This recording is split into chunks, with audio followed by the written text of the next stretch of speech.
Hi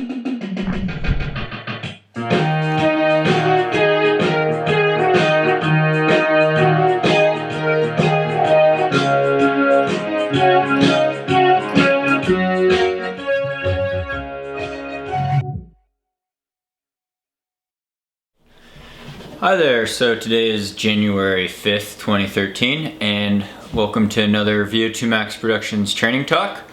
I went ahead and decided to just make a training talk based on some feedback I got a while ago, but I am keeping your comments in the queue here. I'm seeing which ones have the most thumbs up, so don't think I've forgotten all the great feedback, so keep them coming. Really appreciate that. So anyway, with today's training talk, I want to talk about how it's kind of two parts, how a road marathon runner or a half marathoner could move up into running maybe a 50K, 50 mile, or even 100K, 100 mile ultra distance. So kind of that transition, because that's kind of where I came from.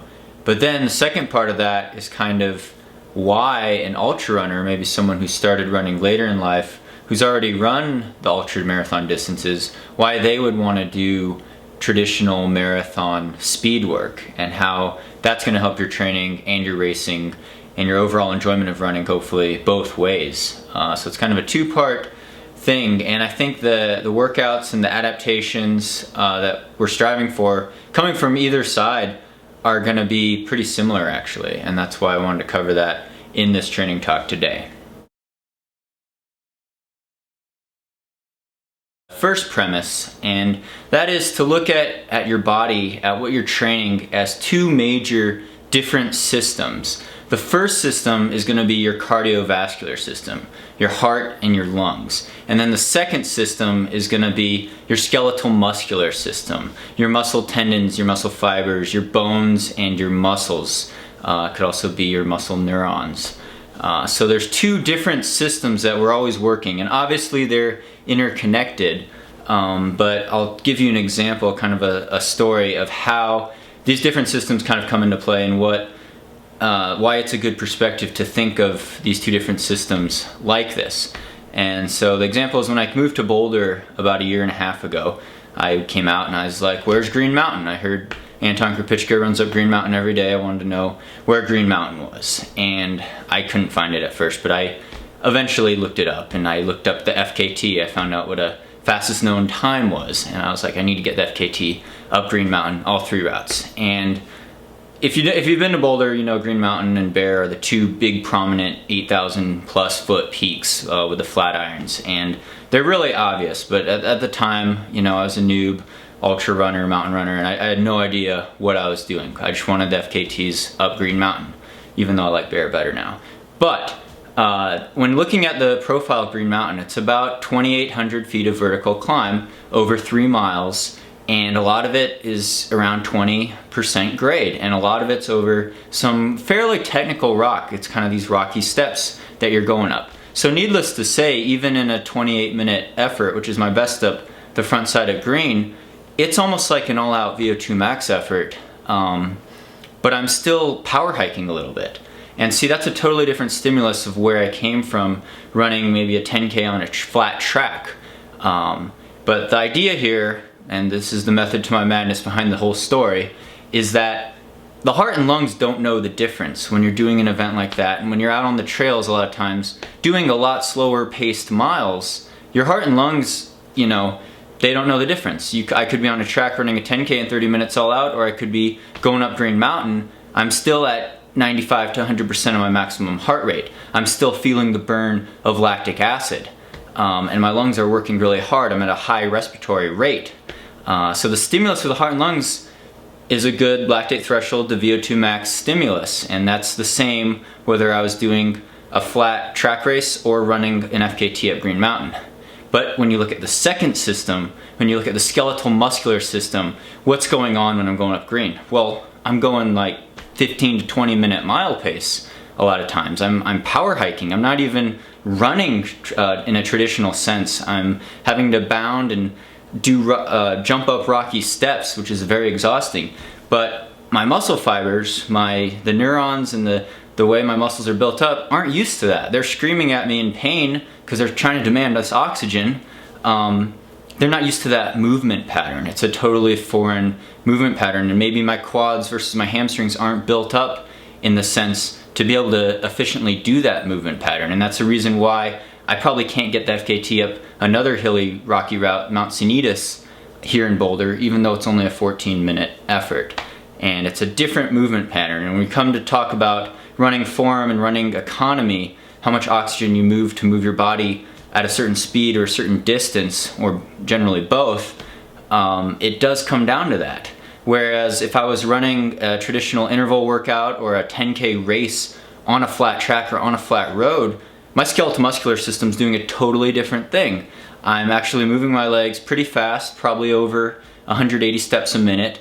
I'm keeping the same consistent light turnover, and I'm also generating quite a bit of muscle tension, quite a bit of force, pushing off the ground, because I could run pretty fast when it's flat. So running maybe at 450 mile pace, you know, I'm taking some pretty big strides. I'm getting a different type of hip extension.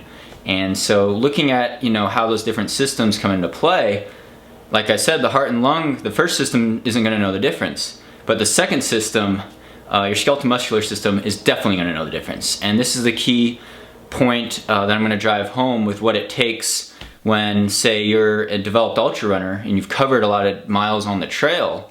When you start doing marathon pace speed work, speed training, you're getting a whole different stimulus with your muscles and your muscle fibers and what a runnable pace is.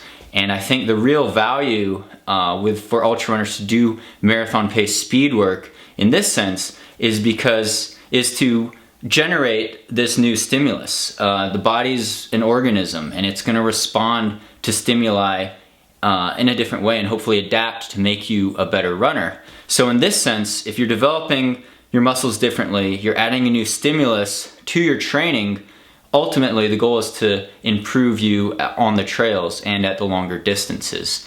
And you could do this through developing better running form on the flat trails, on the roads, doing things like 1 mile repeats, 2 mile repeats, even half-mile repeats if you want VO2 max, but also by doing some shorter tempo run workouts at half marathon pace, 2 mile repeats, or a continuous tempo run of 20 to 40 minutes, even up to a long run that's runnable that you squeeze down the pace to marathon pace near the end. All those things are going to be a different stimulus than if you were running out up some mountain or in some really technical rocky trail where your heart and lungs might be working just as hard and you might be out there for even a longer time, but your legs aren't getting worked the same way. And I think there's real value in that for ultra runners to be disciplined and to look at, you know, the speed training, as much dreaded as it is to hit the track and the roads, as a valuable tool just to change things up, because you always want to be changing up your training,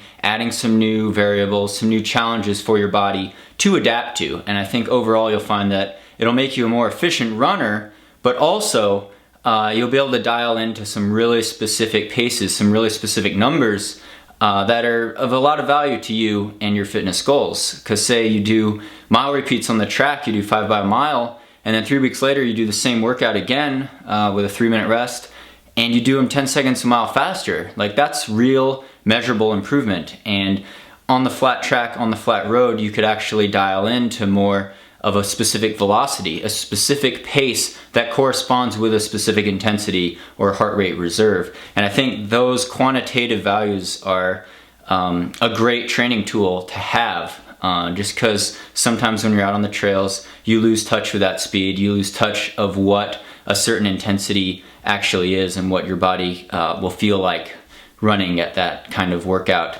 specific workout intensity. So that's the value of speed training for an ultramarathoner.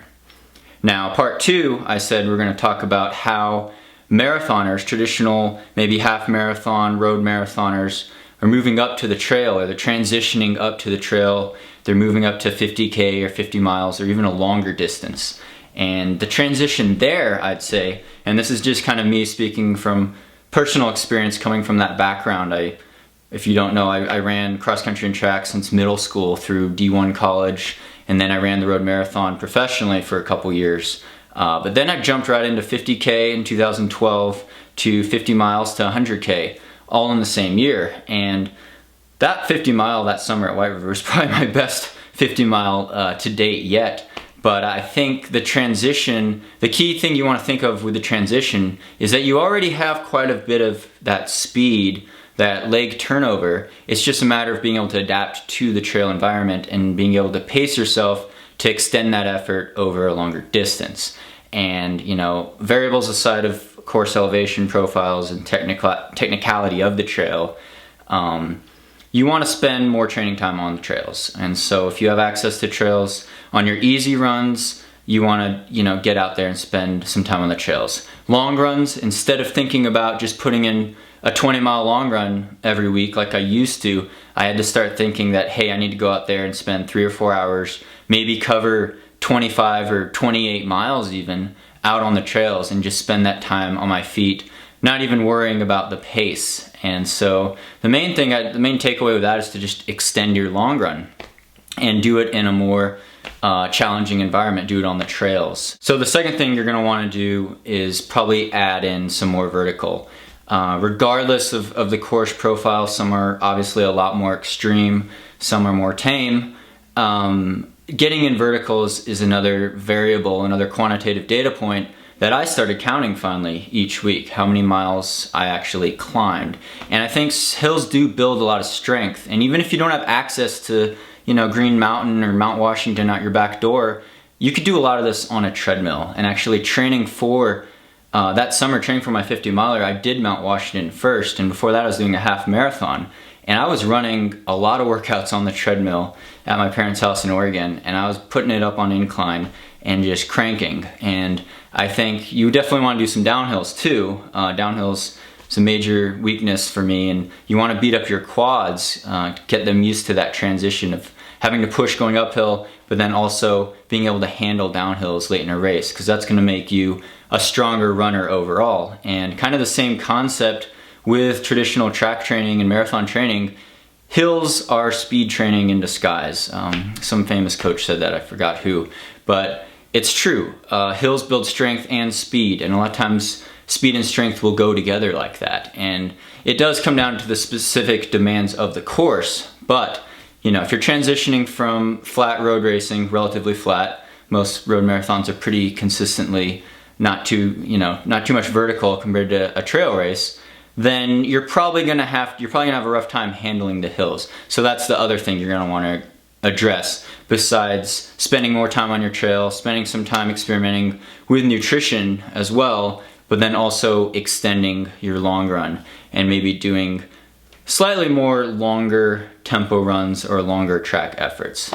But speed training elements for either an ultramarathon runner moving down to the marathon or just trying to improve their efficiency over the ultramarathon distance is gonna be the same as a marathoner moving up to the ultra distance. You still need that long run, you still need to spend time on trail getting in vertical, but you need to mix up your training. So maybe your mileage is going up and down, maybe you're adding in 1 mile repeats, sometimes you're doing a solid tempo run, sometimes you're on the track, sometimes you're on the road, sometimes you're even on the trail. And that mixture of training is what is going to help you progress long term, and it's more fun, I think. So that's kind of my rant there. I'm sure this video is really long, but really do appreciate all the feedback and comments. Thanks for watching. Really do. All the subscriptions and views really help me out. So stay tuned for more VO2 Max Productions.